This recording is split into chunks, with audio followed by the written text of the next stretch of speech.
जय सच्चिदानंद। आप सबके अंदर विराजमान परमात्मा को अत्यंत भक्तिपूर्वक अभेद भाव से नमस्कार नमस्कार नमस्कार। कर्म के विज्ञान के कुछ गुह्य रहस्य के बारे में आपके साथ बातें करेंगे। कर्म जो आप समझते हैं, जो बाहर दिखता है वह कर्म नहीं है। भीतर में अंदर सूक्ष्म में चलता है वह कर्म का बंधन है, उसी से होता है, उसी से कर्म चार्ज होता है। और बाहर की स्थूल क्रिया तो कर्म का डिस्चार्ज स्वरूप है। अंदर क्या परिणति है उसके आधार से कर्म चार्ज होता है। अंदर आप शुक्ल ध्यान की परिणति में रहे तो कर्म चार्ज भी नहीं होता है। कर्ता भाव से कर्म चार्ज होता है और कर्ता भाव अहंकार से उत्पन्न होता है। और अहंकार किसे कहा जाता है? आप जो खुद नहीं है उसको आप मैं हूँ ऐसा मानते हो। यह शरीर आप नहीं है, यह मन वाणी आप नहीं है, लेकिन आप इसको ही मैं हूँ मानते हो। मैं नीरूबेन नहीं हूँ लेकिन मैं नीरूबेन मानूँ तो उसे अहंकार कहा जाता है। नीरूबेन तो नाम है, ये शरीर को पहचानने के लिए दिया गया हुआ आईडी है। लेकिन मैं ही रियल में नीरूबेन हूँ ऐसा जब मानना शुरू हो जाता है, उसका मतलब यह भ्रांति है, रॉन्ग बिलीफ है। इसी से अहंकार उत्पन्न होता है और इसी से फिर आगे कर्ता भाव उत्पन्न होता है। जो भी कुछ क्रियाएं होती है उसमें मैं करता हूँ ऐसा होता है, कर्म बंधन हो जाता है। फिर कैसे अंदर परिणति रहती है उसके आधार से बंधन होते हैं। जब ज्ञान होता है, आत्मज्ञान होता है, तब ख्याल हो जाता है कि मैं आत्मा हूँ, शुद्ध आत्मा हूँ, मैं यह शरीर नहीं हूँ, मैं ये वाणी नहीं हूँ, मैं ये मन नहीं हूँ, मैं इसमें से कोई मैं चीज़ नहीं हूँ, मैं तो केवल ज्ञान स्वरूप ही हूँ। यह निरंतर जागृति में रहता है। तब बाहर जो भी कुछ होता है मन में, बुद्धि में, चित्त में, अहंकार में, उसका आत्मा सिर्फ ज्ञाता दृष्टा ही रहता है। उसमें कहीं उसका इन्वॉल्वमेंट नहीं होता है, कर्ता भाव नहीं होता है। तो इससे कर्म नहीं बंधा जाता है। मैं करता हूँ, वो करता है या भगवान करता है, ऐसा कर्ता रॉन्ग जगह पर कर्ता मानने से कर्म बंधा जाता है। मैं करता हूँ मानना यह तो सिंगल गुना है कर्म बंधन का, लेकिन भगवान करता है यह ऐसा मानना डबल गुना है। भगवान किसी का बुरा नहीं करता है और अच्छा भी नहीं करता है। हम अच्छा बुरा करते हैं, उसका फल हमको मिलता है, फिर भगवान के सर पर कैसे डाल सकते हैं? श्री कृष्ण भगवान ने गीता में कहा है 5वें अध्याय में 14वां श्लोक है उसका, बहुत सुंदर बातें बताई हैं। साफ साफ कह दिया है उन्होंने, न कर्तृत्वम न कर्माणि न सृजति लोकस्य प्रभु। न कर्तृत्वम न कर्माणि न सृजति लोकस्य प्रभु। न कर्म फल संयोगे न कर्म फल संयोगे स्वभावस्तु प्रवर्तते। स्वभावस्तु प्रवर्तते, कितना सुंदर कहा है। कोई चीज़ भगवान को, यहाँ प्रभु को कोई चीज़ का सर्जन करने वाला कहा ही नहीं है। न कर्तृत्वम न करने वाला है, न कर्म का, न कोई कर्म का संयोग, कर्म फल का संयोग भी भगवान लाके देता नहीं है। तो किस तरह से होता है? तो वस्तु अपने स्वभाव से चलती है। जैसे पानी का स्वभाव ऊपर से नीचे बहना है, तो उसको अपने लोग कहेंगे कि अरे ये तो कितना, कैसे, कौन भगवान इसको ऊपर से नीचे डालता है? अरे तो स्वभाव से होता है। तो इस तरह से दुनिया स्वभाव से चलती है। 2H + O = वाटर, H2O पानी हो जाता है। इसमें कौन करने जाता है? स्वभाव, नेचुरल बट नेचुरल, ऑटोमेटिक स्वयं होता है। इसमें किसी को करना नहीं पड़ता है। तो श्री कृष्ण भगवान में गीता में अर्जुन को बहुत सुंदर बातें कही है यहाँ तक कि यह ज्ञान अगर तेरे दिमाग में रहेगा हाजिर, तो कितना भी कर्म करेगा फिर भी तुझे एक भी कर्म नहीं बंधा जाएगा। शुक्ल ध्यान में रख दिया श्री कृष्ण भगवान ने अर्जुन को, जो जबरदस्त रौद्र ध्यान, अर्थ ध्यान, रौद्र ध्यान में से फिर आर्त ध्यान में चला गया। भयंकर उसको पश्चाताप, हताशा हो गई, मैं अपने भाइयों को, गुरु को, दादा को, चाचा को कैसे मारूं। ऐसा करके वो आर्त ध्यान में चला गया था। श्री कृष्ण भगवान ने उसको रौद्र ध्यान, आर्त ध्यान दोनों में से बाहर निकाला, सीधा उसको आत्म ध्यान यानी शुक्ल ध्यान में रख दिया। मैं आत्मा हूँ, यह ज्ञान उसको प्रकट हो गया भगवान श्री कृष्ण के गोद से, गीता के ज्ञान से जबरदस्त उसको बताया। और यहाँ तक कहा कि ये सब युद्ध कर रहा है, तू नहीं कर रहा है, यह युद्ध तुझे तेरा कर्म करवा रहा है, इसमें से तू बच नहीं पाऊंगा, तुझे ये लड़ना ही पड़ेगा। अभी ना कहता है लेकिन कर्म तुझे नहीं छोड़ेगा, इसलिए सियाना हो जा और अच्छी तरह से युद्ध कर समझदारी से। यही ज्ञान रख, अपने हाजिर रख कि मैं मारता नहीं हूँ, मैं आत्मा हूँ, ये भी सब आत्मा है। आत्मा न किसी को मारता है, न कोई आत्मा मरता है, अजर अमर अविनाशी है। इस दृष्टि को अपने सामने रख और ये सब युद्ध पूरा कर, तेरा कर्म पूरा कर। और सचमुच अर्जुन को ये दृष्टि खुल गई और यही दृष्टि में रहकर उसने इतना बड़ा महाभारत का युद्ध किया, करोड़ों को मार डाला। कहो देखो कितना पाप कर्म बांधा होगा उसने, बिल्कुल नहीं, एक कर्म नहीं बांधा। शुक्ल ध्यान में रहा वो, आत्म ध्यान में, मैं आत्मा हूँ, केवल आत्मा हूँ, यह उसके ध्यान के बाहर एक सेकंड भी नहीं गया।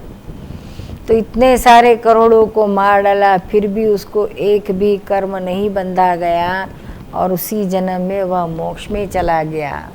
यही शुक्ल ध्यान की परिणति का परिणाम है। कर्म करते हुए भी अकर्म दशा में आ गया।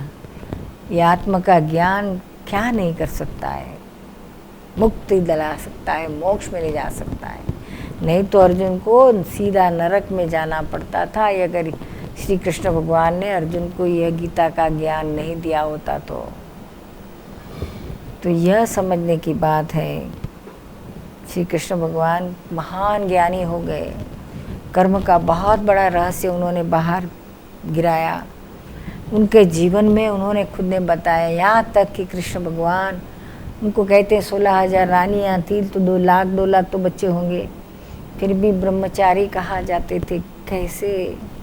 वो कहते हैं ना गोपियाँ हैं तो भगवान, अरे दुर्वासा मुनि को खाना खिलाने जाने चाहती थी, यमुना नदी के उस पार थे, बहुत बाढ़ आई थी, बहुत बाढ़ आ रही थी, नदी में बहुत बाढ़ थी, तो यहाँ से वहाँ और वहाँ से यहाँ नहीं आ सके, ऐसी हालत थी।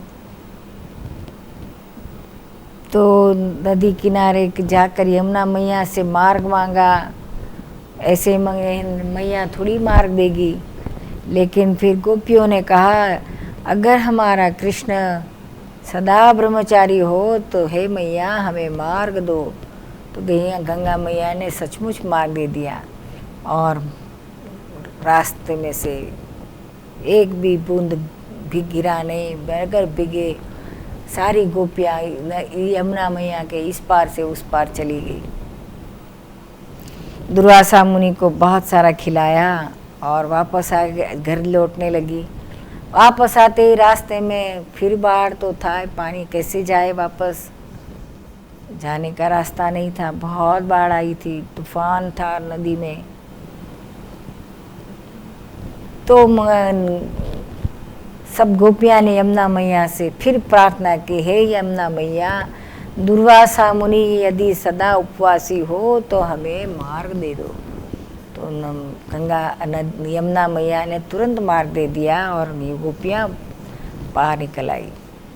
देखो ऐसा तो देखोगे तो विरोधाभास लगेगा, लेकिन यह इसमें से तत्व ज्ञान की क्या बात लेने की है कि श्री कृष्ण भगवान इतने बच्चे होने के बाद भी ब्रह्मचारी थे। तो कैसे हो गए? तो नैष्ठिक ब्रह्मचारी थे, अंदर निरंतर निष्ठा में उनका ब्रह्मचर्य ही था।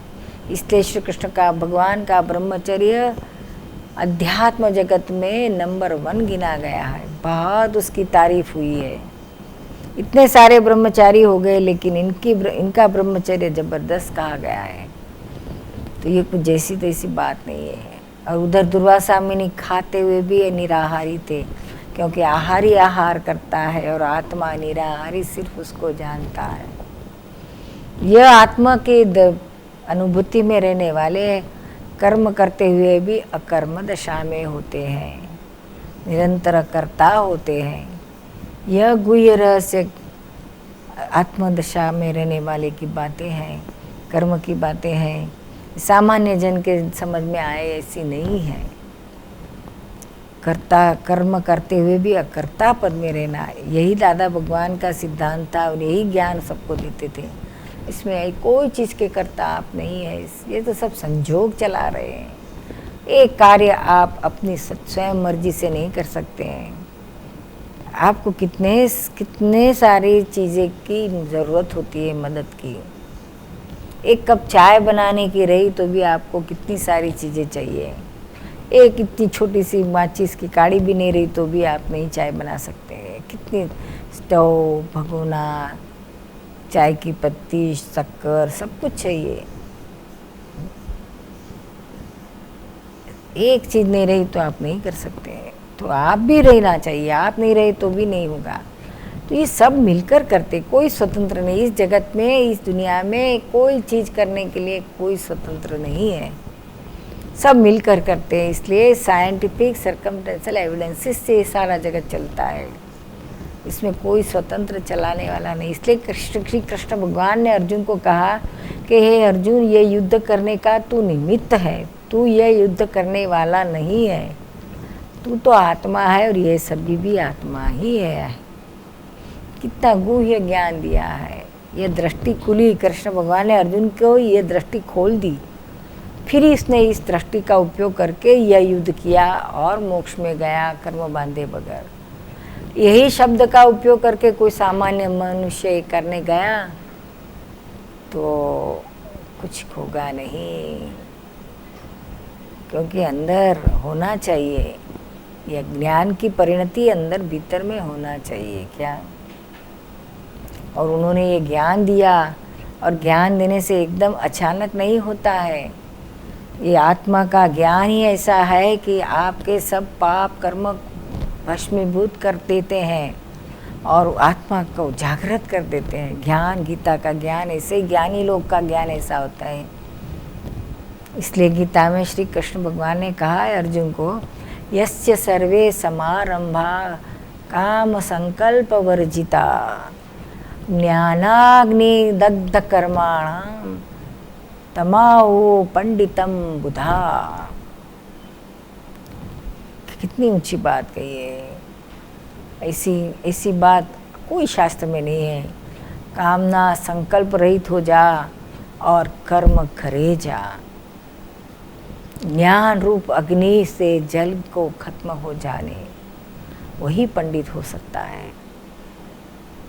ज्ञानाग्नि से सर्व कर्म खत्म हो जाता है। पंडित यानी ज्ञानी। अन्य शास्त्र के पंडित को पंडित नहीं कहा जाता है। गीता में पंडित का मतलब, कबीर साहब ने भी पंडित का मतलब ज्ञानी को कहा है।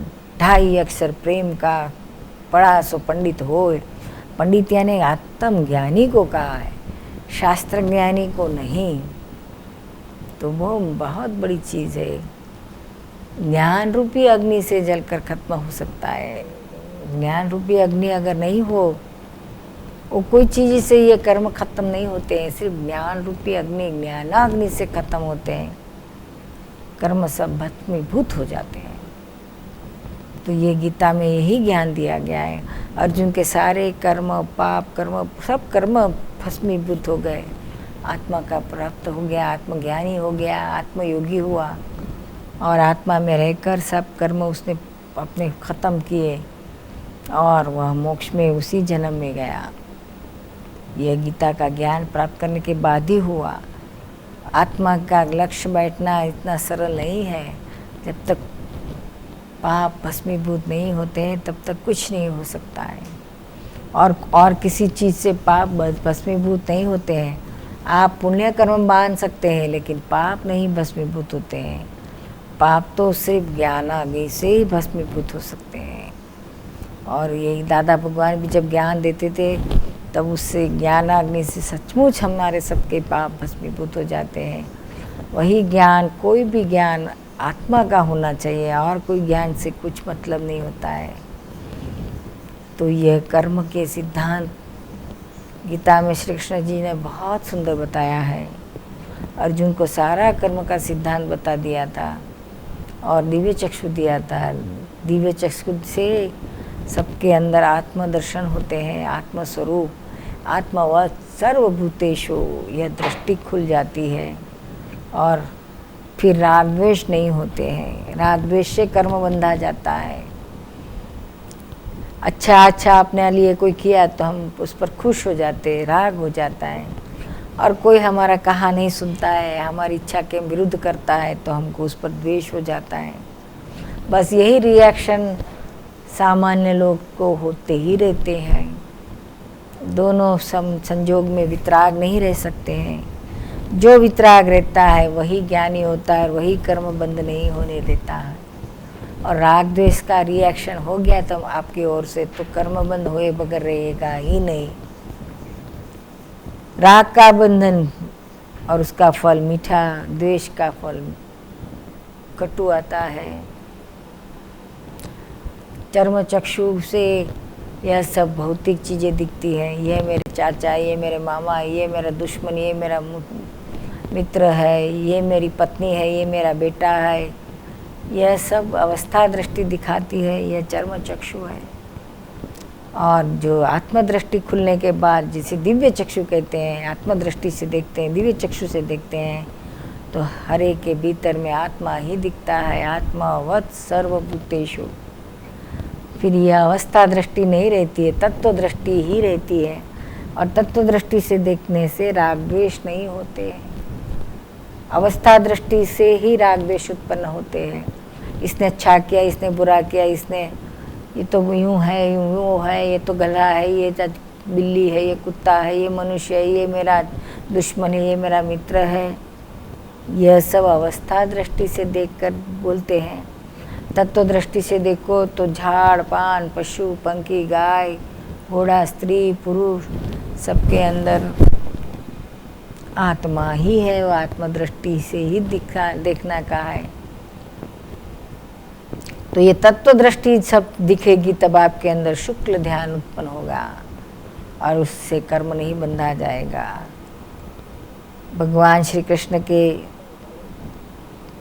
भाई थे छोटे, गज सुकुमार करके, उनका बहुत सुंदर प्रसंग है।